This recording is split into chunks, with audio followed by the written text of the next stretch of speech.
Hello again, everyone, and welcome back to Reddit Aliens. I'm John, and as always, thank you so much for being here. Good fun topic tonight, lots of stories, let's do it. Truckers of Reddit, have you ever gotten spooked or creeped out while parking overnight somewhere? If so, what happened? Please remember to like, share, and subscribe.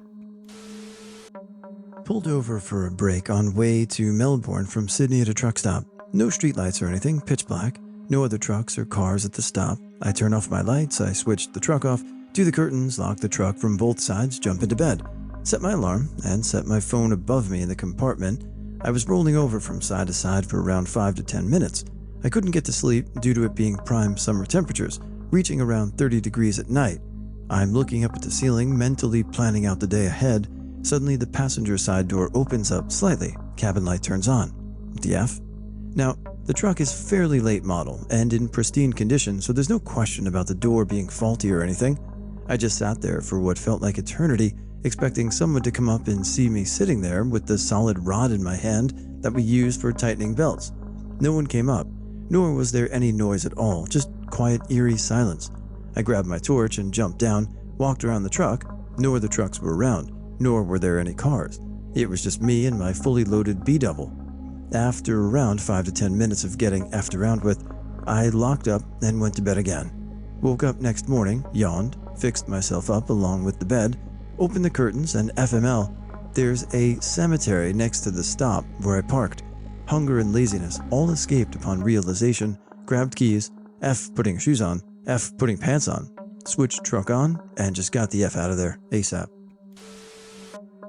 Back when my dad was a truck driver, he stopped to sleep a lot one night. The guy he leased his truck from happened to see him parked there, and in the morning when my dad went to the restroom, this guy used the spare key and hid in the sleeper. Once my dad was starting to leave, the guy reached out and grabbed him. My dad said he freaked out, so he just bailed out of the truck. It was moving around 5 miles an hour. My boyfriend is a truck driver who routinely does midnight runs. Oddly enough, I asked him the question myself a few days ago. He told me that one night he's getting ready to park in a lot next to a truck stop. He said it looked like there were no lights on, no cars, no sign of anyone, but he said screw it, he was tired. He woke up the next morning, parked on the side of the road with 3 highway patrol vehicles behind him. He was about 15 miles away from the truck stop he parked at. Thing is, he was sleeping in his camper the whole night. He has no idea how he got on the side of the road, and logic says someone tried stealing the truck and succeeded. And the police convinced him of this happening as they saw a man in a black jumpsuit running away from his truck in a nearby field. Even then, he still feels uneasy about the whole situation. Apparently, the doors were still locked from the inside, and there was no real sign of anyone trying to break in. 2 stories, maybe not winners, but creepy overnight parking for sure. I was really new to the business and had parked at a stop in Texas en route from one place to another. It was August. There was nothing unusual about this situation. I was in the middle of a parking lot with 70-odd other trucks. I woke up with a start 6 hours later to the truck shaking and rolling, hellacious noise all around, and a psychedelic light show blasting me from every direction. It was a severe thunderstorm that I'd had no idea was coming. Wind, pounding rain, thunder, and lightning to beat hell. Being in a truck during a storm is closer to being in a tent than in a house. I'd never experienced it before, and even though I grew up with this kind of severe weather, I lay there in this tossing, heaving sensory party going, I don't even know where I'd go right now to get safe if I had to. Hell, I don't even know how to find out if this is severe or regular or tornado. I was really tired the next morning. 2. I parked for the night somewhere in southwest Michigan on the way to Grand Rapids. Again, a truck stop full of trucks. Shut down and went to bed. I woke up looking at one of the cabin lights, which was on. I think fell asleep with the lights on again, genius, then freeze. The light I'm looking at only comes on if you deliberately turn it on, which I never did, or if the door is open. Just then I felt the slight roll of the cab that's telltale whenever someone is climbing up. I wish I had some heroic Rambo shit I could claim I did, but I can't. I yelled. Now, I can make myself heard in a very loud environment pretty easily. And this was the dead of a quiet night, and I yelled, "Get out!" loud enough to send Legion into the Guaranese pigs. There was a frenzied scrambling, and the truck rocked some more. Then I hear a very small woman's voice. "I'm sorry, I got the wrong truck." Nothing from me for a second, then, "Are you okay?" "Yeah, just Get the F out of here. Moral of that story? Lock your doors. She was either a driver or a prostitute, and it doesn't matter because either way, she got the wrong truck. I could imagine the weather, or extreme weather, being more extreme in a truck, so pretty cool. But the second story, I liked how you were honest and real, where you thought you'd do some Rambo stuff, but you just yelled. Most of the time, that's what a lot of us would do. A couple of years ago, I was sleeping in my van in North Hollywood after getting off of work. I had the seats folded down and a long plywood plank with a mattress on top of them, so I was elevated at windows level, but they were tinted. Woke up late one night and was startled by a guy standing outside, staring into the van and talking to himself. I realized he wasn't trying to look in, but was looking at his reflection. I don't know how long he had been there, but he was there for another 15 minutes until he staggered off. Have a trucker story from the extended family. An uncle used to drive a lot, and he always came back with the most weirdest stories ever. While every family member knew his stories, there was one story he told and warned about, even to me when I was 6 or so. Moral of the story is to never stay during the night in the desert alone. It seems once he drove to Chile, he had a contract, and the way there was okay. I made the travel myself later in life. It's beautiful. Whenever he was done, he usually spent a few bucks on booze, but this time, due to a family gathering, he wanted to come back as soon as possible. So instead of drinking in some bar, he decided to sleep a bit in the Atacama Desert. Well, it's a desert, and he parked way outside the road and a few miles before the next village. He sleeps and wakes up on someone singing. He's confused and thinks it's the radio, but the radio's not on. Then the singing stops, and it sounds more like a scream of help. That's when he wants to get out and help. But still, he's confused. He said he started the motor and the lights to see where and who was there. He also did open the window a bit and yelled asking what happened. It was nothing. And right then, when he decides to get out anyway, he catches a movement in the corner of where the lights end. It looked like a woman, but the face was pitch dark. He freaks out and drives away, non-stop until he reached home. Whatever he saw or thought he saw, every time he told the story, his face went pale. Even my grandmother commented how he was usually a very jolly guy. But whatever happened in the Atacama Desert freaked him totally out. Like most people here, this didn't happen to me. One of my good friends from middle school had a stepfather who was a truck driver for a good amount of time. He was a tough son of a bitch. I never saw him not look like he could kill someone, except one time when he told us why he stopped driving trucks. He was on a long trip from somewhere down in Texas to Boise, Idaho. By the time he hit the freeway close to Boise, he had already been up for 24 hours. Either way, I don't believe he could have seen this coming. Outside of Boise, he was driving late at night at the fastest legal speed when out of nowhere he sees someone sit straight up in the middle of the road. He didn't have enough time to even hit the brakes. Not that it would have helped. She was decapitated on the spot. He later found out she was tweaked out. I don't think even if he wasn't sleep deprived, he would have seen her lying in the road. From what the police could gather, she walked out there, sat down, and eventually fell asleep in the road. No one knows who she was or how she got that far out. One of my trucker friends has a story about spending the night alone in a rural stop in the middle of a Maine winter. She had a bit of an uneasy feeling about the place, but couldn't put her finger on anything and needed badly to rest, so she stayed. Perfect Stephen King setup, right? She's usually a very solid sleeper, but wakes up around 3 a.m. that night. She's not quite sure what woke her up until she notices that the cab is very slowly and gently rocking side to side. She can also hear an intermittent, soft sort of rubbing sound that corresponds with the rocking. She was a seasoned trucker already at this point, but really wasn't sure what this was. And all the ideas that came to mind ranged from the mundane to alarmingly unsavory to the outright paranormal. Terrified, she creeps up to look in the side view mirror to see what's out there. Turns out some moose like to lick the road salt off the semi-trucks. Not a trucker, but I drive a lot of miles in a company truck for my oil field company. I'm on call 24/7, so I am out at all hours. One night after a long day on a location in the Oklahoma Panhandle, which is rather remote and sparsely populated, I was driving back to the town where my shop is located.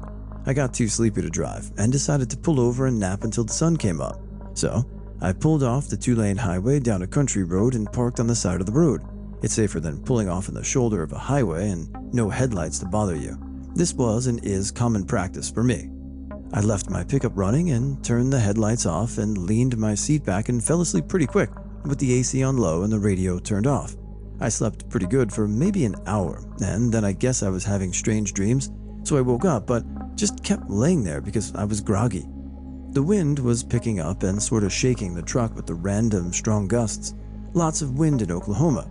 Eventually, I started to imagine I was hearing whispering or murmurs, but I attributed it to the wind and my sleepy state, or maybe the radio being still on but low volume.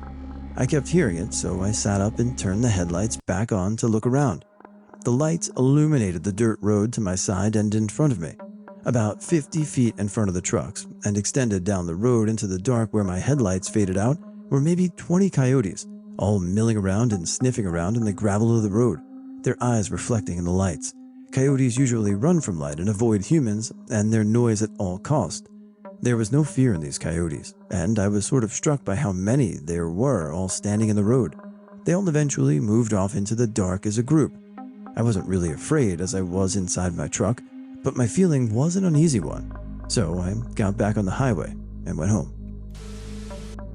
After reading through a majority of the comments on this thread, my curiosity was piqued and I called my mom up to ask her if my great-grandfather, a trucker during the 60s, had ever told her a creepy story of being on the road. To my surprise, she said there was one story he told her as a cautionary tale. It's not about parking overnight somewhere, but I thought it might fit in here just the same. He said he was driving through somewhere pretty rural, a small town with a few houses here and there. As he was making his way down the road, he saw a large cardboard box tumble down a hill and come to a stop pretty much directly in his path on the road. It was too late for him to brake, but why would he? Just a cardboard box. It's not like it would hurt his truck if he ran over it, so he kept chugging forward. At nearly the last second, he said something came over him and he immediately swerved to the right to avoid hitting the box. When he looked in his rearview mirror, he saw two little kids scramble out of the box and back up the hill. It's amazing what little kids in a small town will do for fun. I still feel sick to my stomach after hearing my mom tell that story. My father-in-law is a trucker in Australia. He told me a story of one night in the middle of outback, not a soul in sight and hundreds of kilometers between towns. Australia is huge, especially on the west coast where we are. Pitch black night, a tire blows out. He pulls the shoulder and starts the task of changing. Feeling uneasy, he keeps looking over his shoulder. Something isn't right. Working fast, telling himself to stop being a scaredy cat. Then all of a sudden a hand lands on his shoulder. "Hey there, mate. You have a spare smoke?"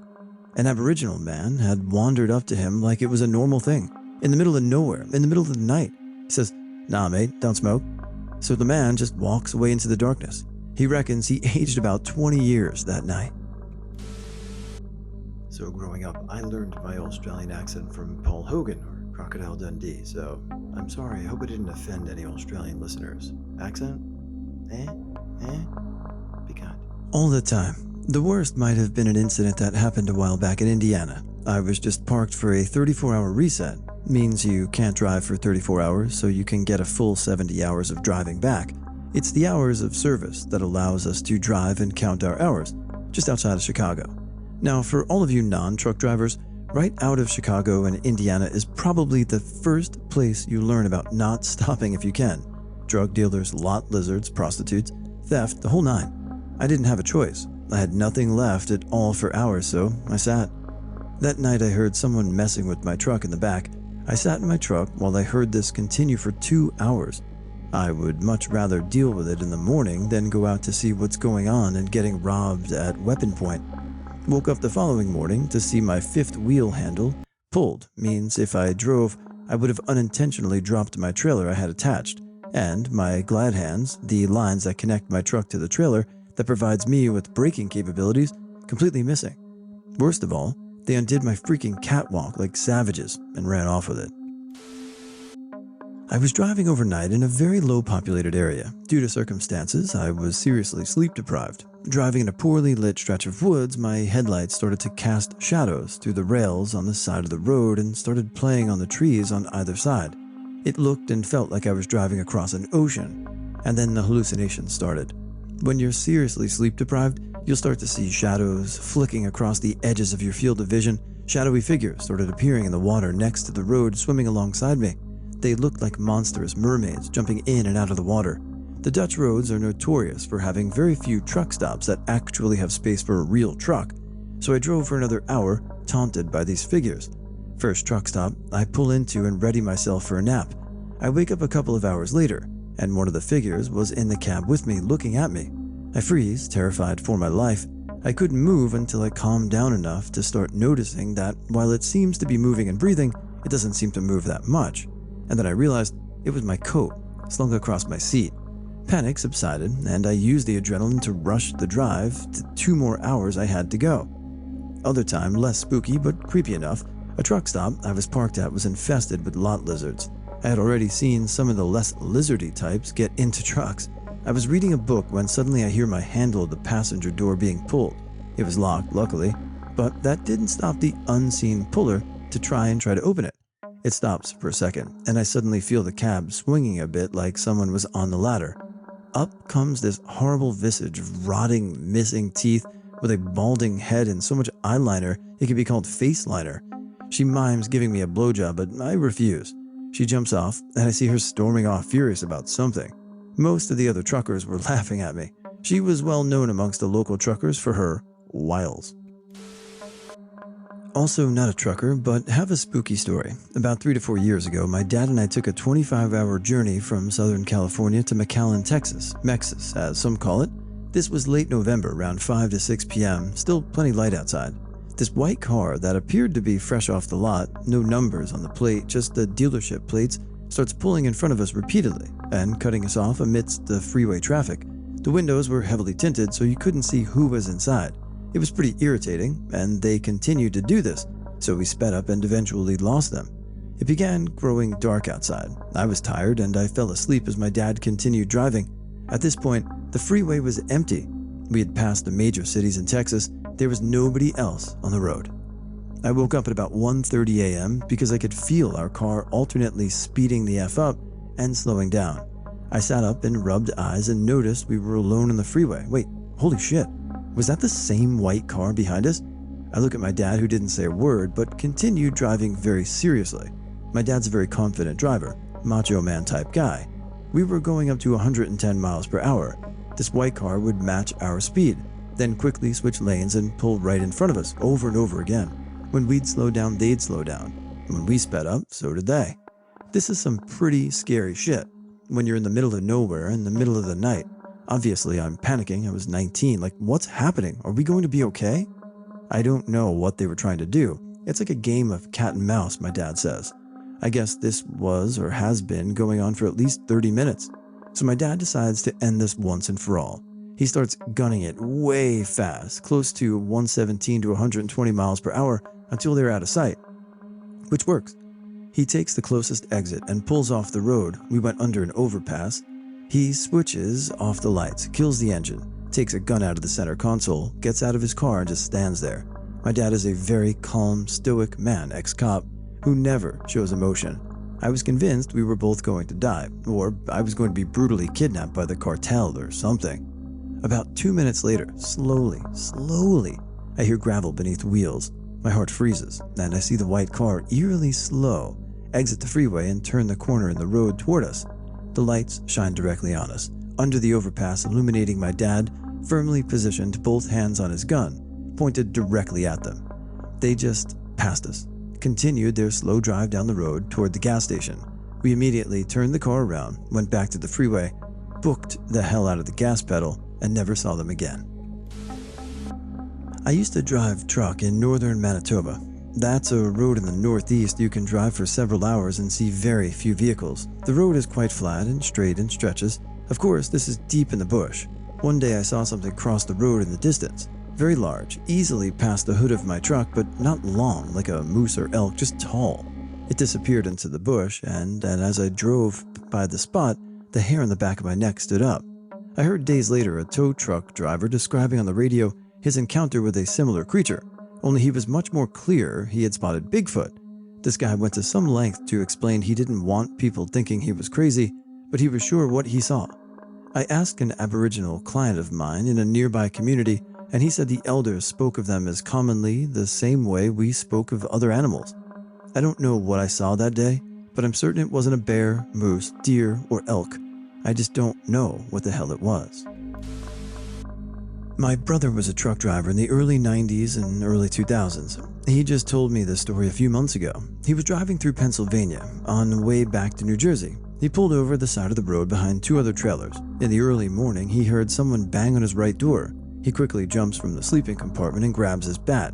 As he looks out the window, there's no one there, but now there's a bang on the left side. Freaked out, he looks out that window and there's nothing but silence now. He's trying to figure out what the F is going on. Seconds later, banging on both doors simultaneously. He said the banging was so loud and heavy the truck was shaking. Both curtains open. He can see there's no one out there. He quickly jumps in the driver's seat and starts the truck. He sees the other two trucks ahead of him do the same. He said he felt as if they all had experienced the same thing. This is more of a creepy than funny thing. I was driving in a team truck and I would drive the night shift. It was about 1 a.m. and I was listening to Art Bell on Sirius XM. Now, I'm the biggest skeptic on the planet, but I also love a good spooky story, so I always enjoyed listening to a show during the short time he was on there. I am rolling along on I-40, no traffic, everything going smooth, and these guys on the radio are talking about taking digital recorders to cemeteries and recording voices of the dead. A lot of the voices were supposed to be children begging for help. It was seriously creeping me out. All of a sudden, the biggest effing skunk I've ever seen appears in my headlights. I scream like a little girl. I hit it. Can't swerve the truck for animals, because you can roll the rig too easily. My co-driver was woken up by the scream and came out of the sleeper to see what had happened. Then the smell hit.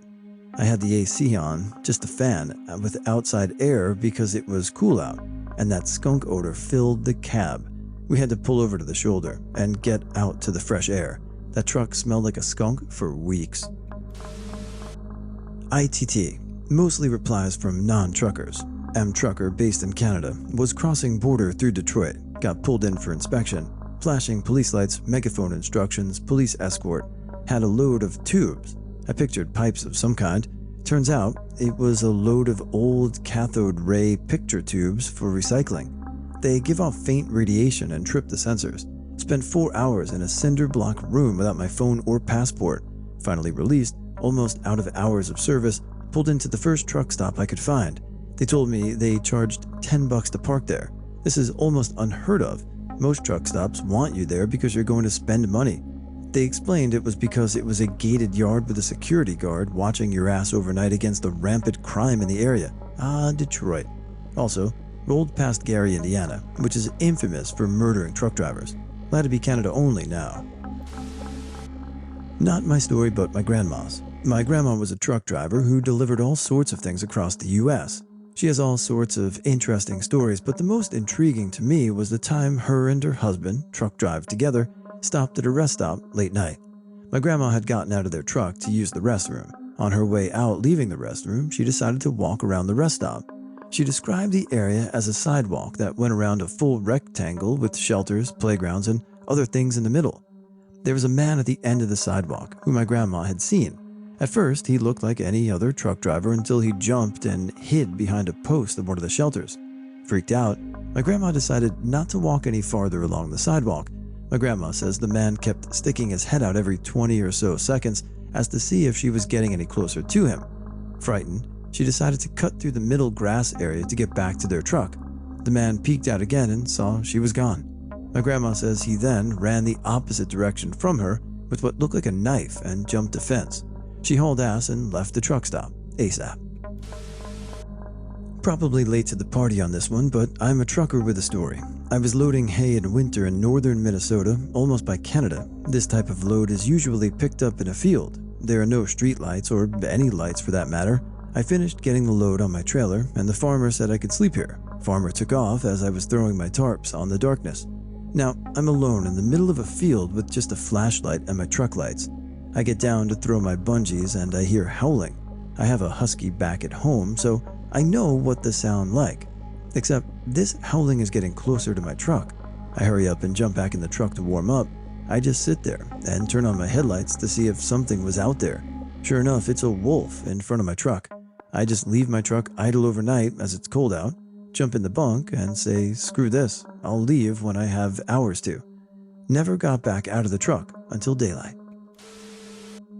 My dad was a trucker for many years. One time he told me he'd stopped at a mandatory way station somewhere at night that was refurbished from an old train station. My dad parked the truck and got out, noticing that someone was walking along the train tracks with a light. It was really late, so my dad called out and asked if he was okay. The man kept walking. My dad said he had a lantern in his hand. My dad called out again and the man never turned around. He went into the office and told them that some drunk asshole is walking the train tracks, and the guy behind the desk nonchalantly says, "Yeah, was it this guy?" and points to an old-ass picture on the wall. It was a picture of all the rail yard guys from like over 70 years before. Sure enough, my dad had seen one of the guys in the photo. Apparently a lot of people have seen whatever that was and come in asking questions. Apart from that story, he has many where he has seen people die, seen bad accidents, and driven past blocked off parts of the road where he can clearly see a white sheet over lots of blood. He told me a story once where he saw a motorcyclist emerging onto the freeway, get into an accident with a car, and the cyclist's head just popped right off, helmet and all, and went hurtling through the air. I have two. I formerly worked for a regional car wash chain and was pretty well trained in maintenance and upkeep on them. One of my managers also owned some self-service bays scattered across the Midwest, and I'm not sure what our company thought of it, but they were usually in small remote towns and never competed with anyone, so I don't think they cared too much. Anyways, I would drive all around the Midwest every few weeks to deliver the chemicals to these places and do upkeep for him. The first comes from a time I went up to North Dakota. I was coming back and passing through a pretty remote area of Wyoming, and it was getting pretty late, and I was having trouble staying focused, so I decided to pull over and sleep in my truck. I drive a crew cab, and would usually just push the seats forward and sleep on the back bench. I was off a state highway just south of Gillette, and there was no traffic passing by, just some train tracks. I'm a pretty heavy sleeper, so almost nothing will wake me. I'm also an early riser, so I wake up at about 04:30, put my boots back on, and slip into the driver's seat to take off. It's dark as all hell, and super windy. I get to driving down the road and hear a banging coming from my bed. I looked behind me and didn't see anything, so I kept driving. Then on the window, I turn again and see a hand hitting my back window. I stopped and got out to find a homeless guy laying in the bed of my truck. Turns out, he had hopped a train and jumped off a few miles from where I was and wanted to place asleep out of Wyoming wind. I ended up giving him a ride to town. He was a pretty nice guy, and we both laughed about it. The second comes from when I drove down to Texas. I was coming back up to Colorado, and once again it was getting late and I was tired. I was up in the Panhandle, probably north of Dumas, and pulled over in this tiny little gas station. It only had the few lights over the lone gas pump and not a soul around. It was raining pretty heavily, and this time I had stuff in the bed. I'm a heavy sleeper, right? And the sound of summer rain in rural Texas put me to sleep pretty damn easily. But around 0200 I wake up to knocking. I look around and didn't see anything and assumed it was the wind or thunder or something. I started to fall asleep again, but boom, it happens again. It sounded like metal tapping on metal. So I put my boots and rain jackets on, grab my main light, and step out in the truck to look around. Nothing, not a soul in sight. I get back in and fall asleep again until about 0330. Again banging.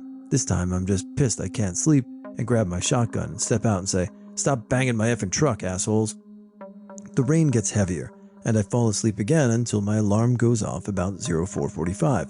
When I wake up, I start to roll forward, but realize there was something that had come out of my bed and was on the ground by where I parked.